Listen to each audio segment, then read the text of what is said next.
दोस्तों किसी भी मोटर बाइक में गियर एक बहुत ही इंपॉर्टेंट चीज है। कुछ बाइक में 4 गियर रहता है तो कुछ बाइक में 5 गियर रहते हैं और कुछ बाइक में 6 गियर भी रहते हैं। लेकिन स्कूटी में गियर बदलने की कोई झंझट नहीं रहता। इसका मतलब ये नहीं कि स्कूटी में गियर नहीं रहता।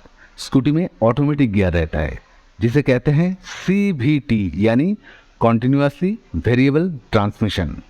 इस वीडियो में आज हम ये CVT ट्रांसमिशन कैसे काम करता है बहुत ही सरल भाषा में समझेंगे।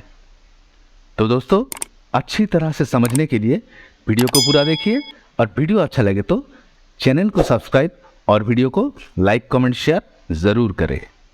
गाड़ी में गियर इसलिए दिए जाते हैं कि अलग अलग सिचुएशन में गाड़ी की चक्का में अलग अलग पावर की ज़रूरत होते हैं। कभी ज़्यादा टॉर्क की ज़रूरत होते हैं तो कभी ज़्यादा स्पीड की ज़रूरत होते हैं। टॉर्क यानी इंजन की ताकत और स्पीड यानी इंजन की रफ्तार। किसी भी वजनदार ऑब्जेक्ट को अगर आप ढकेल के ले जाना चाहते हैं तो जब वो स्थिर अवस्था में रहता है तो आपको ज़्यादा जोर लगाना पड़ता है। एक बार अगर आप उसको हिला सकते हैं तो ढकेल के उसको ले जा सकते हैं इजीली। एक बार अगर चलना शुरू हो जाए तो ज़्यादा जोर लगाने की ज़रूरत नहीं। बिल्कुल इसी तरह कोई गाड़ी अगर खड़ा रहता है तो उसको हिलाने के लिए ज़्यादा पावर यानी ज़्यादा टॉर्क की ज़रूरत होता है और एक बार अगर चलना शुरू हो जाए तो तब उतना पावर की ज़रूरत नहीं है, तब स्पीड की ज़रूरत होता है।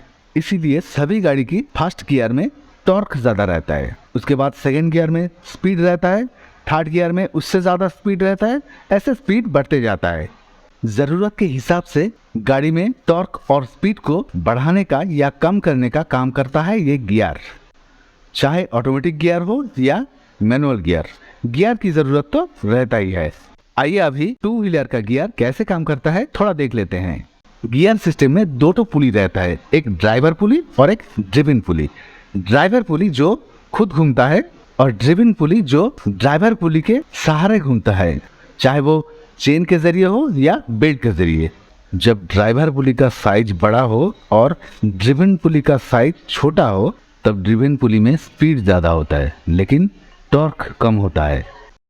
बाइसाइकिल में भी आप देखे होंगे, उसमें भी ड्राइवर पुली बड़ा होता है और ड्रिवन पुली छोटा होता है ताकि कम एफर्ट में ज़्यादा स्पीड मिल सके। उसी तरह अगर ड्राइवर पुली का साइज छोटा हो लेकिन ड्रिवन पुली का साइज बड़ा हो तब ड्रिवन पुली में स्पीड कम होता है लेकिन टॉर्क ज़्यादा होता है। आइए अभी CVT ट्रांसमिशन की कंस्ट्रक्शन को देखते हैं। इसमें ड्राइवर पुली इंजन के साथ जुड़ा रहता है जो ड्रिवन पुली को घुमाता है बेल्ट के जरिए और ड्रिवन पुली कनेक्टेड रहता है स्कूटी की पीछे की व्हील से। अभी जब टॉर्क ज़्यादा चाहिए तो क्या करना होगा, ड्रिवन पुली यानी जो पीछे की व्हील से कनेक्टेड है जो पुली उनको बड़ा करना होगा और ड्राइवर पुली यानी जो पुली इंजन के साथ कनेक्टेड है उसको छोटा करना होगा। ऐसे ही जब स्पीड ज़्यादा चाहिए तो इसके उल्टा प्रोसेस करना होगा। CVT ट्रांसमिशन में अभी ये ड्राइवर पुली और ड्रिवन पुली को बड़ा छोटा कैसे किए जाते हैं ये देखते हैं। ड्राइवर पुली बनते हैं दो कॉनिकल प्लेट के जरिए। ये दो कॉनिकल प्लेट में एक होता है फिक्स्ड और दूसरा स्लाइड कर सकता है। इन दोनों के बीच बेल्ट रहता है। बिल्कुल इसी तरह ड्रिवन पुली में भी दो कॉनिकल प्लेट रहता है जिनमें से एक फिक्स्ड रहता है और एक स्लाइड हो सकता है और इसमें स्प्रिंग दिया रहता है ताकि दोनों प्लेट आपस में जुड़ा रहे और पुली का डायमीटर बड़ा हो सके। शुरू में ऐसा रहता है क्योंकि शुरू में टॉर्क ज़्यादा चाहिए होता है। अब जब एक्सीलेटर घुमाने से स्कूटी दौड़ने लगता है तो स्पीड ज़्यादा चाहिए होता है, तब ड्राइवर पुली का दोनों कॉनिकल प्लेट्स आपस में जुड़ जाते हैं और ड्राइवर पुली का डायमीटर बढ़ जाता है और बेल्ट तब ड्रिवन पुली की दोनों कॉनिकल प्लेट को प्रेशर देता है और दोनों कॉनिकल प्लेट की आपस में डिस्टेंस बढ़ जाता है, तभी ड्रिवन पुली का डायमीटर छोटा हो जाता है। अब देखते हैं ड्राइवर पुली का दोनों कॉनिकल प्लेट्स कैसे आपस में जुड़ जाते हैं। ड्राइवर पुली का जो कॉनिकल प्लेट्स फिक्स्ड नहीं रहता, जो मूवेबल होता है, आइए देखते हैं वो कैसे मूव करता है। उसमें मेटल की रोलर रहता है। जब ये कॉनिकल प्लेट स्थिर रहता है तो ये रोलर सब कॉनिकल प्लेट की सेंटर में रहता है। जब घूमने लगता है तो वो मेटल रोलर सब सेंटर से दूर भागने लगता है। अगर आप किसी पत्थर को रस्सी में बांध के घुमाइएगा तो पत्थर दूर भागेगा, अगर आप आस्ते घुमाइएगा तो पत्थर आपके पास रहेगा, अगर जोर से घुमाइएगा तो पत्थर उतना दूर भागेगा। इसमें सेंट्रीफ्यूगल फोर्स काम करता है।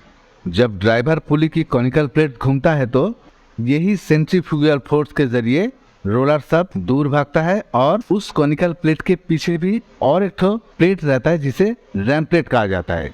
जब रोलर बाहर की तरफ आता है तो उस रैम प्लेट में धक्का देता है और दोनों कॉनिकल प्लेट नजदीक आ जाता है और ड्राइवर पुली की डायमीटर बढ़ जाता है। तभी बेल्ट भी बाहर की तरफ चला जाता है और दूसरी तरफ ड्रिवन पुली में दोनों कॉनिकल प्लेट में बेल्ट का प्रेशर बढ़ता है और दोनों कॉनिकल प्लेट में गैप बढ़ जाता है और ड्रिवन पुली का डायमीटर कम हो जाता है।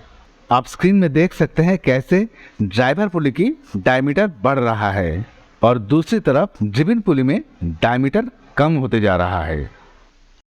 और स्कूटी स्टार्ट होते ही चक्का घूम ना जाए इसीलिए एक ठो ऑटोमेटिक क्लच की यूज किया गया है। यहाँ भी सेंट्रीफ्यूगल फोर्स की यूज हुआ है। इसके अंदर के सेटअप में 3 फ्लाईवेट्स रहता है जिसे स्प्रिंग के जरिए जकड़ के रखते हैं और फ्लाईवेट्स में रबर पैड दिया रहता है और ये पूरा सेटअप पुली के साथ जुड़ा रहता है। एक्सीलेटर घुमाने से यही सेटअप एक्सपेंड हो जाता है और आप देख सकते हैं यहाँ का गैप कम होते जाता है और इसके बाहर एक ठो रैम प्लेट रहता है जो पीछे की व्हील से कनेक्टेड रहता है और ये पीछे की व्हील को लेके घूमता है। तो दोस्तों आशा करते हैं सीवीटी ट्रांसमिशन कैसे काम करता है आप समझ गए होंगे। ये वीडियो अगर आपको थोड़ा सा भी अच्छा लगे तो प्लीज चैनल को सब्सक्राइब और वीडियो को लाइक कमेंट शेयर जरूर करें।